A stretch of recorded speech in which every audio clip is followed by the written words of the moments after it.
এই সন্তান পৃথিবীর মধ্যে মায়ের গর্ভের মধ্যে থাকার পর পৃথিবীতে যখন সেই সন্তানটি আসে, কোন সন্তান তো কথা বলে, আবার কেউ কথা বলে না।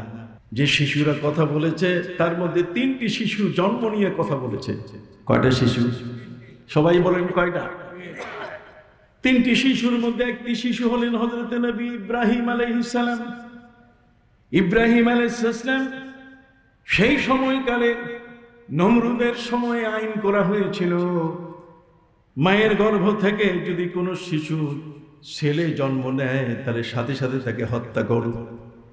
রাষ্ট্রের চেয়ারটা এত লোক, কথা কর না, রাষ্ট্রের চেয়ারের প্রতি এত মায়া, এত মহব্বত, এত ভালোবাসা, এই চেয়ারটা ছাড়তে চায় না।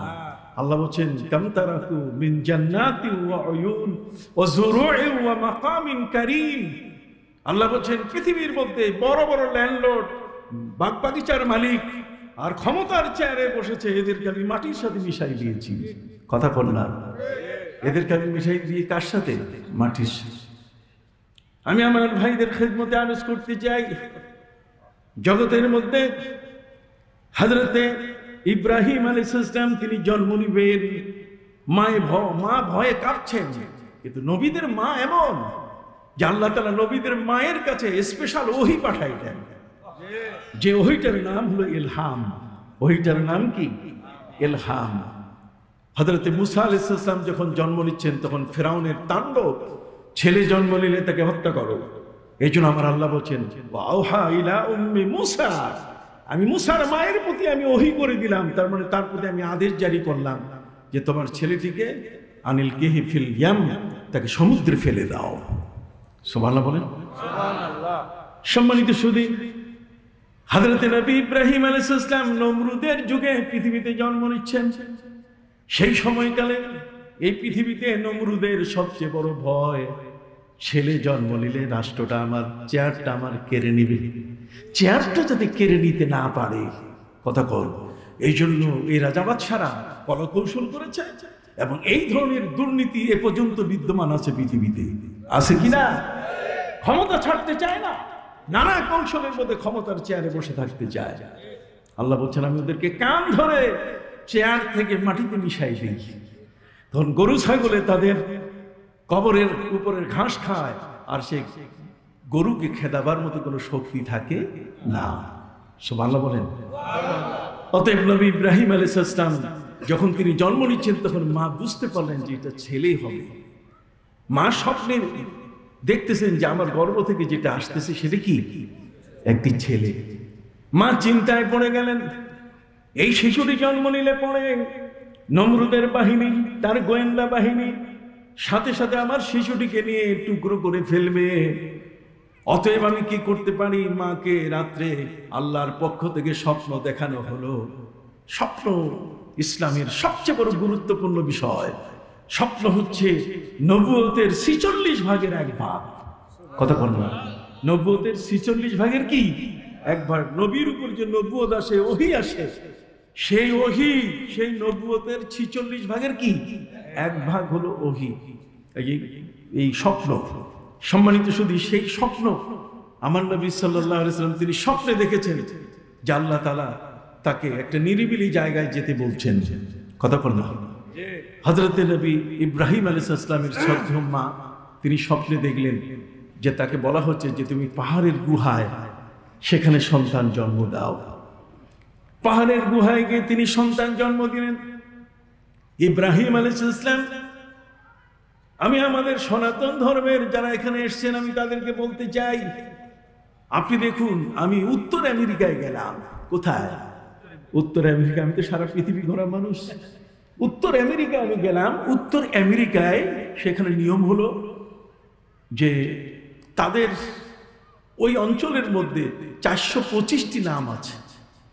এই 425টি নামের কোন একটা নাম তার যে ঘরে সন্তান জন্ম নিবে, যার ঘরে সন্তান জন্ম নিবে, এই সন্তানের নাম ওই 425টা নামের ভিতরে একটা রাখতে হবে। এর বাইরে রাখলে তার কার্ড হবে না, তার এনআইডি হবে না। কথা বুঝতে পারছেন? জাতীয় পরিচয়পত্র সে পাবে না। নাম রাখতে হবে 425টার মধ্যে যে কোনো কি একটা। কথা বুঝতে পারছেন? এখন 425টা নাম সব খ্রিস্টানি নাম।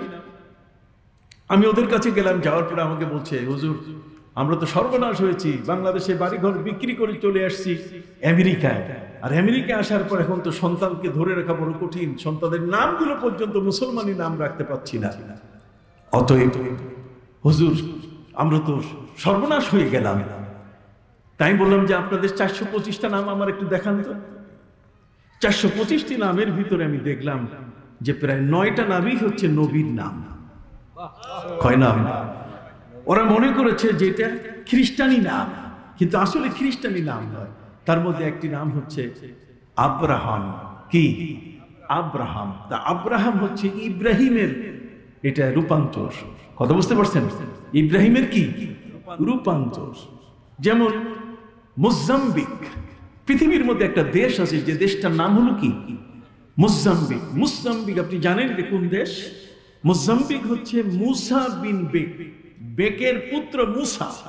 তাহলে মুসা বিন বেক, মুসা হচ্ছেন আল্লাহর একজন মহান ওলি। ওই জমিনের মধ্যে তিনি শুয়ে আছেন, তার নামে গোটা দেশের নাম। মুসা বিন বেক, মুসা বিন বেক নাম হয়ে গেছে কি? মোজাম্বিক। কথা বুঝতে পারছেন? নাম হয়েছে কি? আমাদের দেশেও আছে, যেমন রিয়াল অ্যাডমিরাল। আমরা নৌবাহিনী প্রধানকে কি বলি? রিয়াল অ্যাডমিরাল বলি। অ্যাডমিরাল বলি, অ্যাডমিরাল শব্দ আসছে কোত্থেকে? অ্যাডমিরাল শব্দ আসছে আরবি থেকে, আমিরুল বাহার, মানে সমুদ্রের আমির যিনি, আমিরুল বাহার, এর থেকে রিয়াল অ্যাডমিরাল। কথা বুঝেন নাই? তো এই শব্দগুলোর এটা পরিবর্তিত রূপ আছে পৃথিবীর মধ্যে। তো এই জন্য আমি তাদেরকে বললাম যে প্রায় 9টা নাম, তার মধ্যে একটা নাম হচ্ছে জোসেফ। নাম কি? জোসেফ। এই সেন্ট জোসেফ স্কুল আছে আমাদের ঢাকায়। ঢাকায় খ্রিস্টানদের একটা স্কুল আছে, এই স্কুলটার নাম হলো কি? Saint Joseph. তো জোসেফ মানে কি? জোসেফ মানে ইউসুফ। ইউসুফের বিকৃত রূপটাই হলো কি? জোসেফ। কথা কি বুঝতে পারছেন? এভাবে তাদেরকে আমি দেখিয়ে দিলাম। তো আমি সনাতন ধর্মের যারা আছে তাদেরকে আমি যে বিষয়টা বলতে চাই, আপনি দেখেন নবী ইব্রাহিম, তার কিন্তু এই নামটার বিকৃত রূপ খ্রিস্টানদের মাঝেও আছে। আব্রাহাম নাম কি? ইব্রাহিম নবী ছোট্ট শিশু, মা তাকে পাহাড়ের গুহায় জন্ম দিলেন।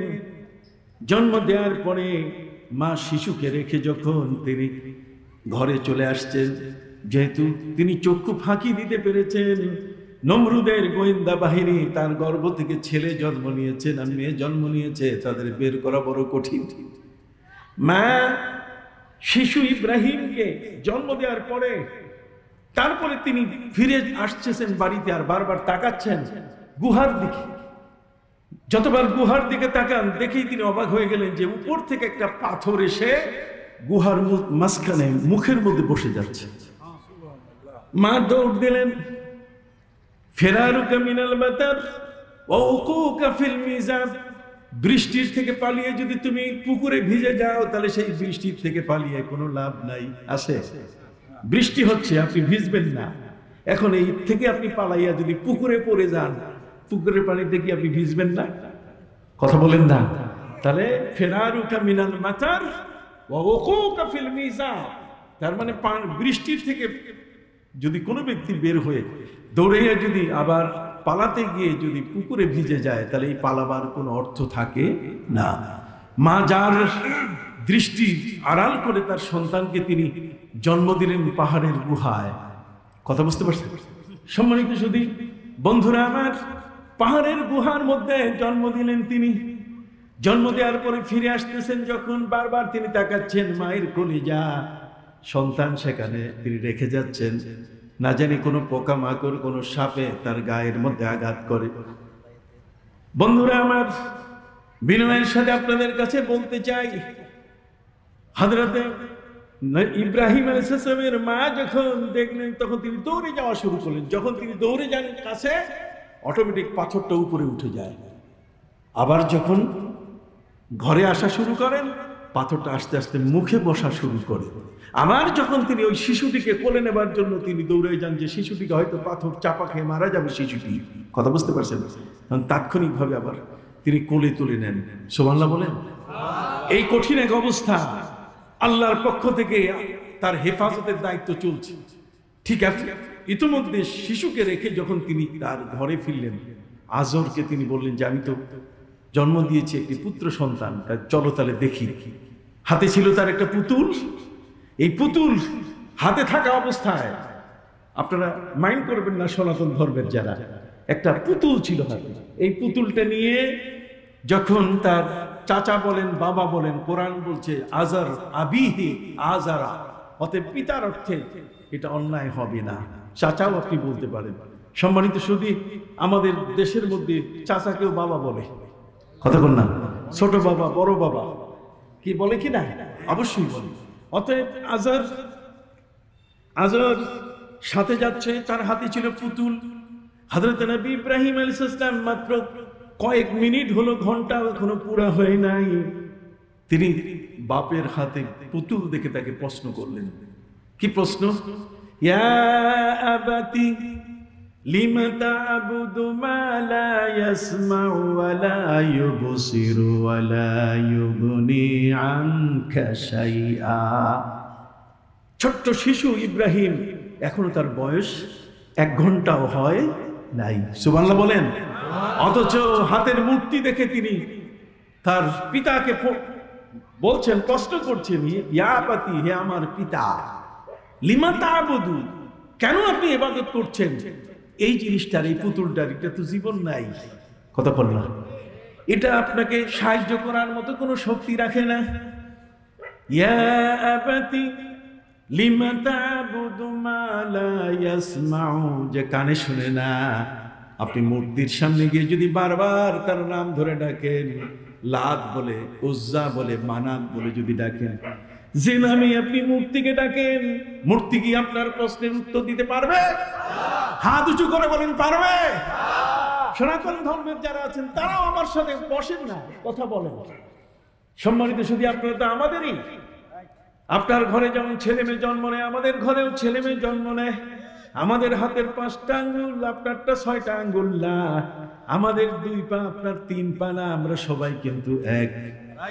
হযরত নবী ইব্রাহিম আলাইহিস সালাম শিশু অবস্থায় তিনি বাবা আজরকে অথবা চাচা আজরকে জিজ্ঞাসা করছেন, ইয়া আবাতি লিমা তা'বুদু মা লা ইয়াসমাউ, আপনি কেন ইবাদত করছেন, কেন পূজা করতেছেন? ইবাদত মানে এখানে পূজার অর্থে, কিসের অর্থে? পূজার অর্থে। যে কেন আপনি পূজা করছেন এমন জিনিসের, লা ইয়াসমাউ, যে কানে শুনে না, ওয়া লা ইউবসিরু, তার চোখের আকৃতি দেওয়া আছে কিন্তু সেই চোখে সে দেখে না। সারা পৃথিবীর মধ্যে যতগুলো আই স্পেশালিস্ট আছে, পৃথিবীর মধ্যে যত চক্ষু বিজ্ঞান কলেজ আছে, সারা পৃথিবীর মধ্যে আমেরিকা, ইউরোপ সহ, আপনি চেন্নাই বলেন, ভেল্লোর বলেন, আর সিঙ্গাপুরের মাউন্ট এলিজাবেথ বলেন, দুনিয়ার সবচেয়ে বড় বড় জায়গার ডাক্তারগুলোকে যারা চোখ বিশেষজ্ঞ, তাদেরকে যদি এনে বলেন যে আমার যে মূর্তিটা যারা আমি পূজা করি, তার চোখটা একটু পরীক্ষা করে দেখেন তো, দেখে কিনা। সম্মানিত সুধী, কাজে ছোট্ট শিশু কথা বলতে পারে। হযরত ইব্রাহিম তার বাবাকে বলছেন যে কেন তুমি এগুলোর পূজা করছো? ওয়ালা ইউগনি আনকা শাইয়া, যে তোমাকে বিপদ থেকে রক্ষা করতে পারে না। তাহলে একটি শিশু হলো নবী ইব্রাহিম, ছোটকালে তিনি বাবার সাথে কি বলছিলেন? কথা বলছিলেন। আরেক শিশু হলেন হযরত ঈসা নবী। মা যখন তাকে জন্ম দেওয়ার জন্য বাড়ির পূর্ব দিকে নিয়ে গেলেন। আমাদের কেবলা কোন দিকে? সবাইকে বলতে হবে, আমাদের কেবলা কোন দিকে? পশ্চিম দিকে। কেন? আমাদের এই দেশ থেকে পশ্চিম দিকে কাবা ঘর আছে, কথা বলুন। পশ্চিম দিকে কি আছে? এত আমাদের এই পূর্বাঞ্চলীয় মানুষের কেবলা হলো পশ্চিম দিকে, তার মানে কাবা ঘর। সুবহানাল্লাহ বলেন। সম্মানিত সুধী, কিন্তু খ্রিস্টানদের কেবলা কোন দিকে বলতে পারেন? খ্রিস্টানদের কেবলা হলো পূর্ব দিক। ওরা পশ্চিম দিকে কোনো উপাসনা করে না, তাদের উপাসনা হলো কোন দিকে? পূর্ব দিকে। কেন? কোরআনে আছে। কোরআন মজিদ আল্লাহ বলছেন, ওয়াজকুর ফিল কিতাবে মারইয়াম ইদতাবাযাত মিন আহলিহা মাকানান শারকিয়া। হযরত মারইয়ামের গর্ভে যে শিশু আছে, সেই শিশুটার প্রসব বেদনা যখন শুরু হলো, তখন তিনি নিজের ঘর থেকে বাড়ির পূর্ব দিকে চলে গেছিলেন। যে বাড়ির পূর্ব দিকে তিনি হযরত ঈসাকে জন্ম দিয়েছেন একটা মরা খেজুর গাছের গোড়ায় বসে। এই জন্য খ্রিস্টানরা কিবলা বানাইছে কোন দিক? পূর্ব দিক। বুঝতে পারছেন কথাটা? হযরতে ঈসা নবী মায়ের পেটে, মা আল্লাহকে ডাক দিয়ে বলছেন, ইয়া লাইতানি মিতু ক্বাবলা হাদা ওয়া কুনতু নাসিয়াম মানসিয়া। প্রভুরে, এই সন্তান পৃথিবীতে কোনো স্বামীর মাধ্যমে আমার গর্ভে আসে নাই। আমি জিবরিল আমিনকে বারবার অনুরোধ করেছিলাম, ভাই জিবরিল তুমি আমার গায়ে ফু দিও না, ফু দিলে আমার গর্ভে সন্তান যদি আসে তাহলে বাপের নাম আমি বলতে পারবো না। কিন্তু হযরত জিবরিল এটা মানে নাই।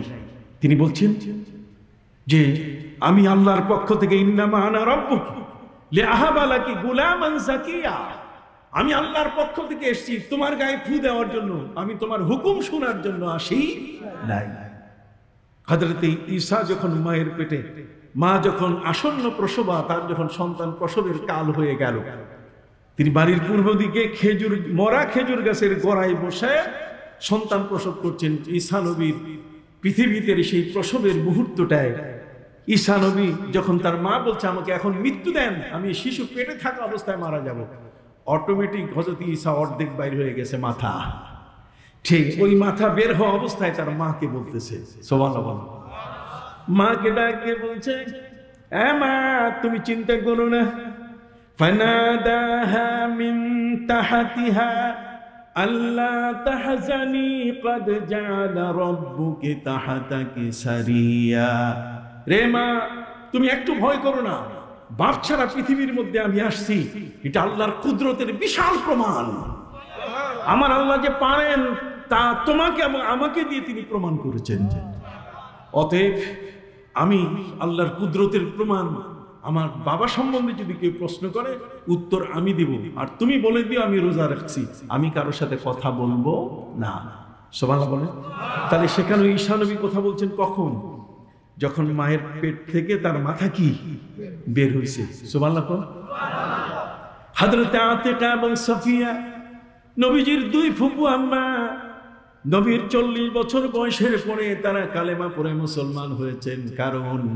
কারণ হচ্ছে নবীজির পবিত্র জন্মের সময় তার মা সাইয়েদা আমেনা, তার গর্ভের সময়, গর্ভ থেকে সন্তান পৃথিবীতে আসার সময় নবীজির দুই ফুপু আম্মা সামনে ছিলেন।